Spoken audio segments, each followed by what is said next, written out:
What's going on, everybody? Welcome back to GmiasWorld. And right now, I'm going to ask you guys to please not do this. EA is tricking you to think that this is worth it.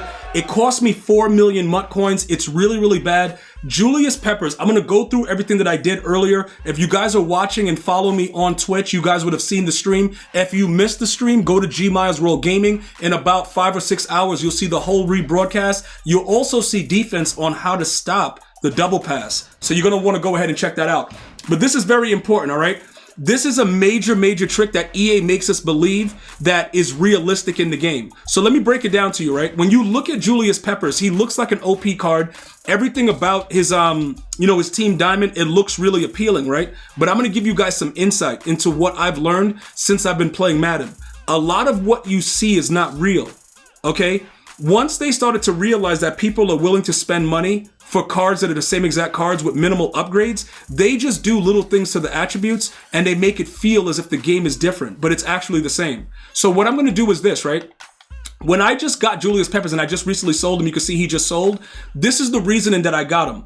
He gets 3 times chems, right? He gets 3 times team chems. Everything looks pretty good. He's fast. He's heavy. You know, like he gets off the ball really quickly and stuff like that. He gets 0 AP, no outsiders. But what's interesting about it, right, with the way that he plays, he's actually trash. And I'm going to tell you a couple cards that plays so much better than him. And it just doesn't make any sense. So when you look at his numbers, right, he was always one of the bigger players that were super fast. If you guys remember when they played against Michael Vick, when Michael Vick was with the Falcons and he was with the Panthers, it was always a dogfight. And he would always chase down Mike Vick. So this is like an accurate depiction of what Julius Peppers was in the NFL. He was a straight dog. He deserved championships. He was that good. But listen, if you look at these numbers, acceleration, speed, the weight, and all that stuff, you would think, yo, if I can get this card and then give him, the team chems and get that boost, he would probably be good. Also with the fact that you can now have 40 of 40 and get +2, right? So what did I do? I said, you know what?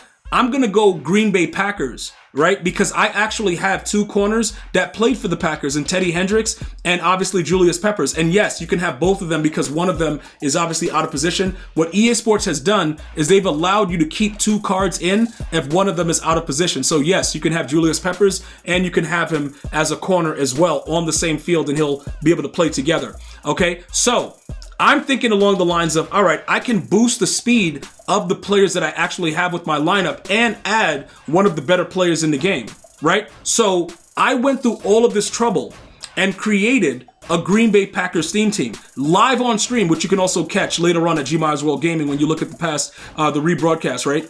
So let me tell you something that happened, right? In order to do that, I got rid of Montez Sweat. Now, let me tell you why this is very, very important, okay? He has the Washington chem, right? But look at his numbers and look at his weight. Now, Julius Peppers is 292, whatever. He's almost 300 pounds. But Montez Sweat, pound for pound, plays very similar. The only difference, right, is you have to pay for the no outsiders. But you can make it work with the other abilities on your team. This guy is suitable enough to play in that role. So if you have Julius Peppers, consider it. I'm not telling you to do it like, yo, bro. No, consider it. Because what I did was a test.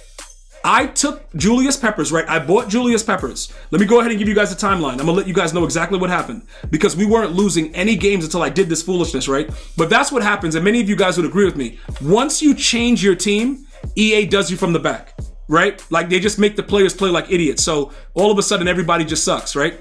So I bought Julius Peppers. Where is he? For 4 million coins. And you just saw I sold him back for like whatever. This guy was 4 million coins, right? I also bought all the other players needed for me to get the Green Bay Packers theme team. You see, I got a couple players here, whatever. So I bought these players and I put together the theme team. And when I was playing ranked, everything was good because if you guys check my timeline, I showed you guys in the previous video with MUT Champions. It's complete now. I had 2 losses early on. So I was like 11-2, and I show you guys that, and you can see all my losses again if you watch my past broadcasts on GmiasWorld Gaming right here on YouTube. But listen, this is what's interesting, right?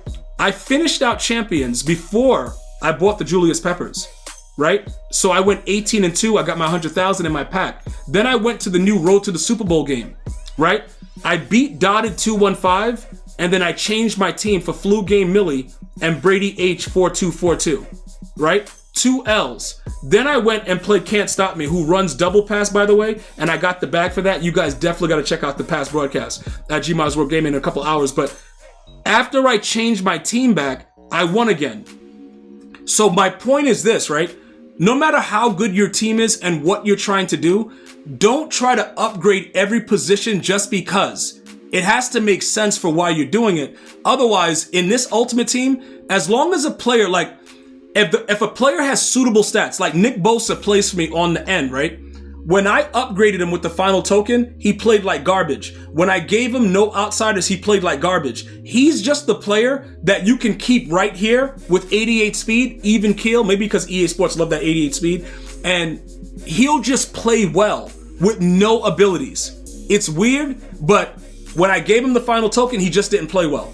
So you have to find cards that for whatever reason works for you. That's why randomly, if you guys watch streams, you'll see certain streamers with older cards. You're like, yo, why is he playing with him? That guy is mad outdated. He's playing with him because he still plays well. You know what I'm saying? Like Paul Krause. Is Paul Krause the best safety in the game right now? No. And, you know, it's a lot of things that I would say like, yo, you know what? This guy is probably, you know, he's not as good as he should be. But I'm going to tell you right now, though, regardless of that situation, that's not the problem. The problem is this, right? Once you make the decision to go ahead and upgrade from him, when he plays well, like the dude is out there playing unbelievable. Once you make that decision and you say, look, I don't care no more, I'm going to go do this, that's when you cost everybody. That's when everything is all messed up. Because now you have to deal with whatever the repercussions are of the upgrades that you made. And that's the problem that I just faced. Because I'm like, yo, why is my team not doing anything? Why is everybody acting stupid? Why is no one getting at the quarterback? As soon as I put Montez Sweat back and Nick Bosa, they're screaming again. And Jordan Davis, he's really good as well. And one of the things that I didn't really like about him early on was that he didn't move like Javon Curse. Because I originally had Javon Curse with 2 AP inside stuff, playing my D tackle. And the freak, Javon Curse is a beast. You all know his nickname, the Freak. He goes crazy. But this guy, for some reason, he gets some really weird sheds randomly. And I can't really explain to you why he does, but he does. So it's very important that you guys understand when you're building your team, certain players are just going to play better. But I don't want you guys to spend 4 million coins because there's a chance that people are going to realize that, yes, you can save on the ability points, but he's just not that good. And then you're going to end up losing. Once the market starts to realize and they drop new players, you may end up taking a major loss. And I just don't want that to happen. So that's what I'm looking for. Like, I don't want you guys to do that. But again, you can figure out how you want to work it and let me know. But I did all that Green Bay Packer theme team stuff to get these guys boosted. Like, I wanted them boosted. So that's why I did it. Does it really matter? Probably not.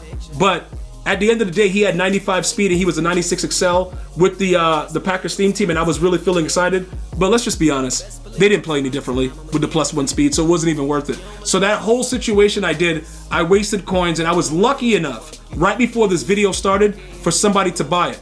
Please don't make that mistake. Julius Peppers is not that good. I'm gonna see you guys and girls next time. One love, y'all.